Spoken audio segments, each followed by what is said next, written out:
daw yan. Ha? Ready to mingle. So, ayun po, no?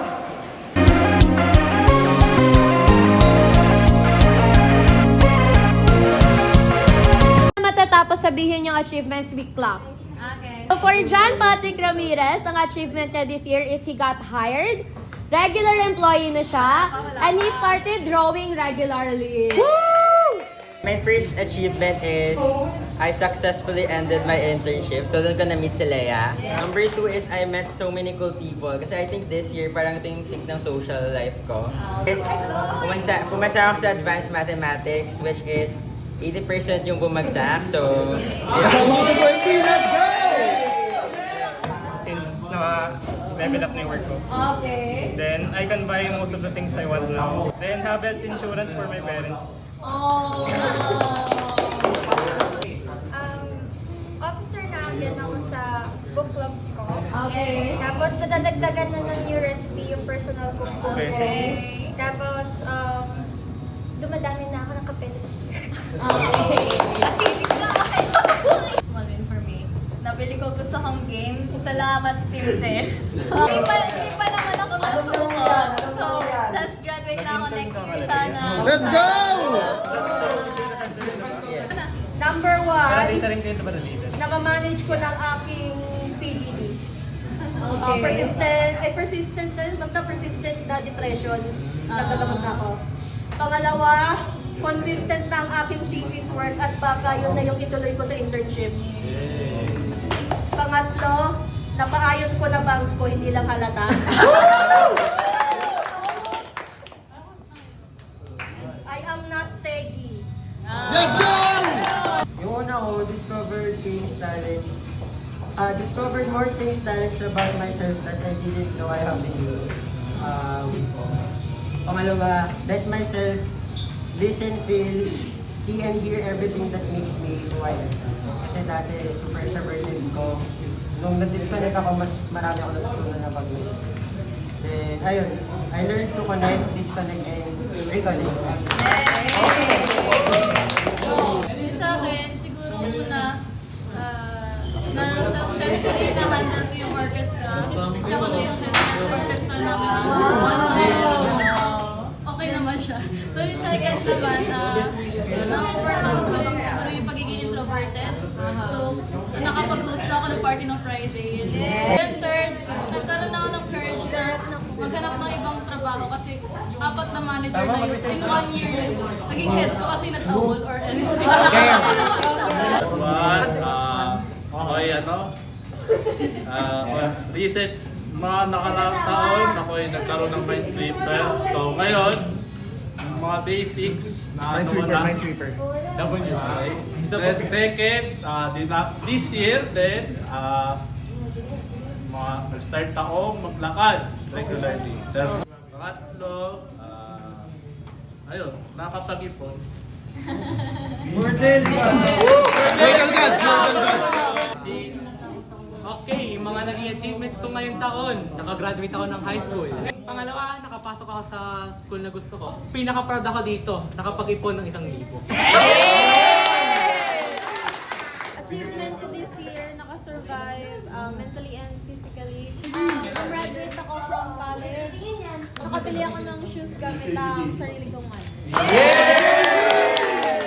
So yung achievements ko naman this year is first na-graduate sa university with the dream course.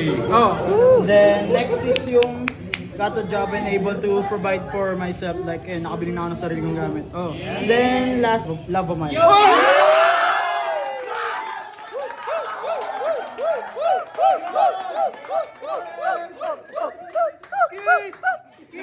Okay. Achievements ko this year, firstly, nagkaroon ng salary increase, buti naman. Siyempre, ito, second is nalipat ako ng department, which is actually mas madali yung trabaho. Kasama na din yun sa salary increase, actually. Yun! Then, yung third achievement ko, di ko alam kung consider talaga ito as achievement is, malakas yung loob ko na, mag-resign. Para maghanap ng bagong trabaho. Tama! Kasi kahit may salary increase, konti pa din yung sahod kasi God bless call center. First achievement is I'd say na kompleto na yung peripherals ko para sa PC ko, kompleto na. Woo! Thank you, Ryan! Thank you, Ryan! Next is, nabilang ko yung kapatid ko ng phone. It just arrived yesterday. Thank you, Ryan! Third and last is I survived my job naman. Tapos, potentially may final interview ako sa new company tomorrow. Thank you, Ryan! First achievement ko, this year, first time ako nakapag-abroad. Ito yung first year na fully independent ako nabubuhay. Nakakabili na ako ng mga gadget na dati pangarap ko lang.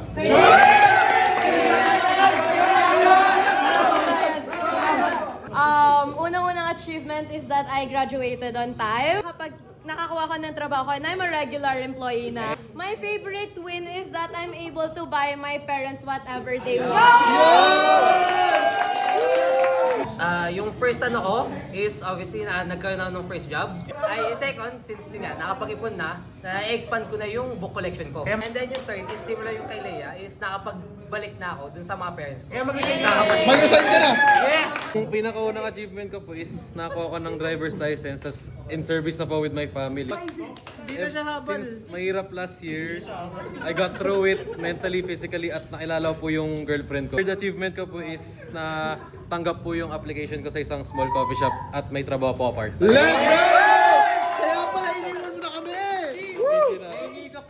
Okay, so for my first one, I got a promotion, and second one is I ran half a marathon. Third, I represented the Philippines. Okay, so for my first, I graduated. I got my first job. I passed the SEC licensure exam.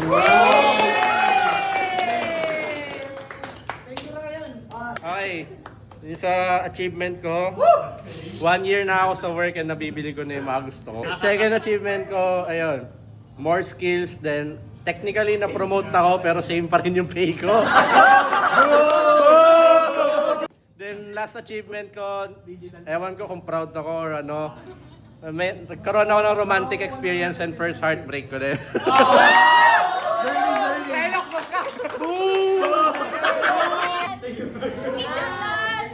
First, I got to attend some of my favorite artist concerts.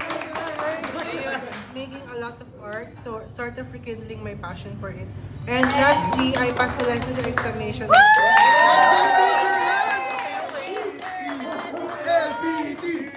First achievement ko is natapos ko yung BSE. Pangalawa, related sa una pero gumraduate ako magna cum laude. Pangatlo, di ko sure, mix yung feeling ko dito pero nagsimula na mag-review sa board exam namin and good luck!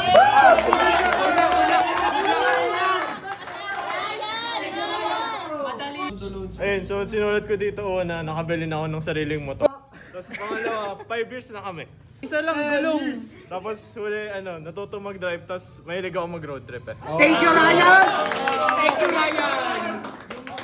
Ito, pinakauna, guwapo pa rin. Yuy!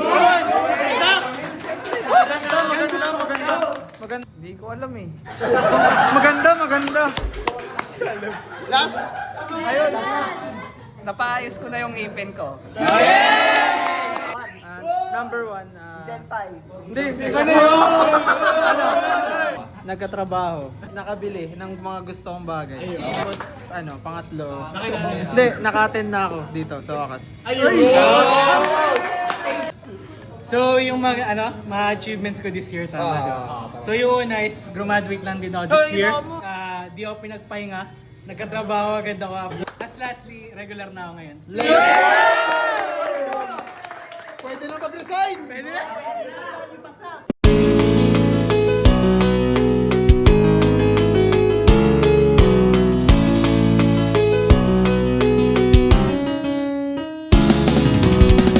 Tropa, walang alak pero naglalakad pa uwi.